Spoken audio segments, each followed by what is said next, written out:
নবম শ্রেণী গণিতের লাভ ক্ষতি অধ্যায়ের গুরুত্বপূর্ণ একটি প্রশ্নের সমাধান নিয়ে আজকের এই ক্লাসে তোমাদের স্বাগত। আজকের প্রশ্নটি বলেছে, একটি বই ও একটি কলমের মোট দাম 900 টাকা। বইটি 20% লাভে এবং কলমটি 20% ক্ষতিতে বিক্রি করলে মোটের উপর 10% লাভ হয়। কলমটির ক্রয় মূল্য কত? দেখে নাও কীভাবে অঙ্কটাকে করছি। যেহেতু কলমটির ক্রয় মূল্য বের করতে বলেছে, আমরা কলমটির ক্রয় মূল্যটাকে ধরে নিচ্ছি। লিখছি, ধরি কলমটির ক্রয় মূল্য সমান x টাকা। স্পষ্টতই দুটোর মোট দাম 900 টাকা, একটার দাম x, তাহলে অপরটা কত? 900 মাইনাস x। দুটো সংখ্যার যোগফল 5, একটা 2, অপরটা কত? তোমরা বলবে 3। 3 পেলে কি করে? 5 থেকে 2 বিয়োগ করে। ঠিক একই রকমভাবে আমরা তাহলে অতএব বইটির ক্রয় মূল্য নির্ণয় করছি।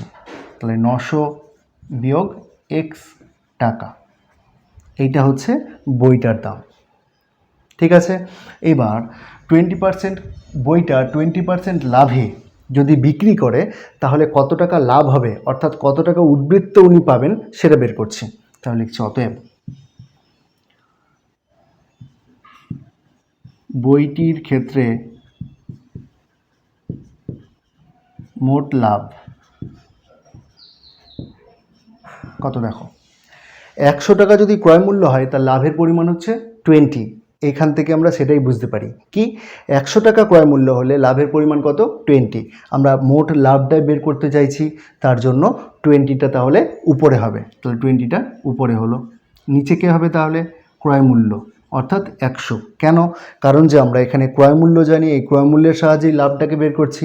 তার জন্য 20 অর্থাৎ যেটা বের করছি লাভ, সেটা উপরে, ক্রয় মূল্যটা নিচে, আর এই ক্রয় মূল্য দিয়ে গুণ, অর্থাৎ প্রকৃত ক্রয় মূল্য দিয়ে গুণ। প্রকৃত ক্রয় মূল্য কত? 900 মাইনাস x টাকা।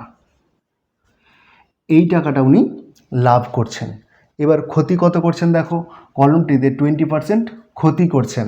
তাহলে লিখছি কলমটির ক্ষেত্রে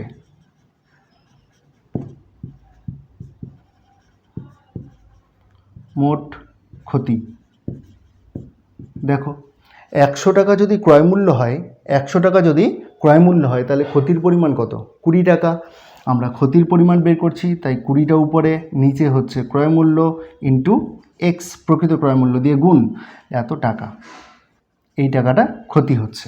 এবার দেখো, মোটের উপর 10% লাভ হচ্ছে না, তাহলে মোটের উপর লাভ কত হচ্ছে? লিখছি অতএব, না লিখছি আবার মোটের উপর লাভ, আবার মোটের উপর লাভ, মোটের উপর লাভ কত? 10% না, আমরা লাভের পরিমাণ বের করতে চাইছি, তাহলে 10টা হবে উপরে, নিচে হবে 100, গুণ কত? 900। যেহেতু মোটের উপর বলেছে, তাহলে মোটের উপর ক্রয় মূল্য কত? 900। তাহলে 100 9 900 9 10 90 টাকা। আমরা তাহলে পেলাম যে ব্যক্তিটি বইটা 20% লাভে এবং কলমটি যদি 20% ক্ষতিতে বিক্রি করে, তাহলে মোটের উপর লাভ কত থাকবে?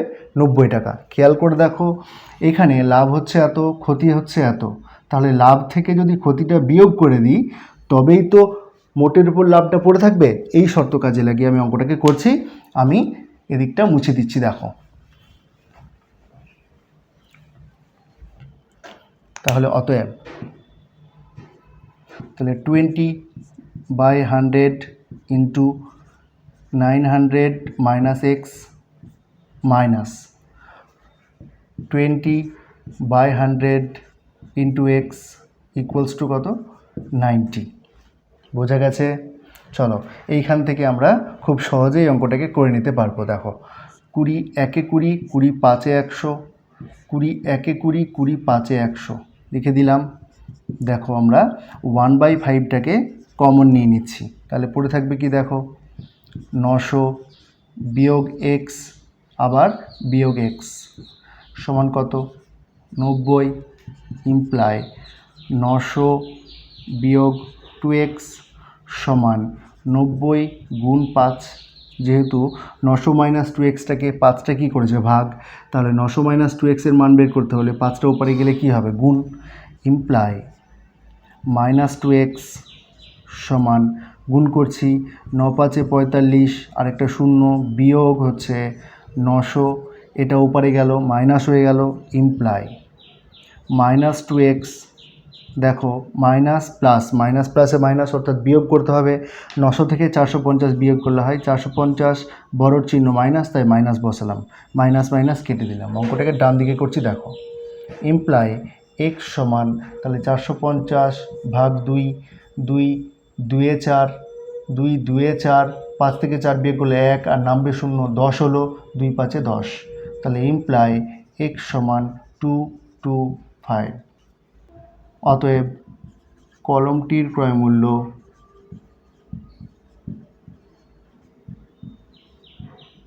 225 টাকা। আজকের মতো ক্লাসটা এখানেই শেষ করছি, দেখা হচ্ছে অন্য কোনো একটা ক্লাসে। ক্লাসটা কেমন লাগলো জানাতে কমেন্ট করো, চ্যানেলে নতুন হয়ে থাকলে সাবস্ক্রাইব করে সাথে থেকো।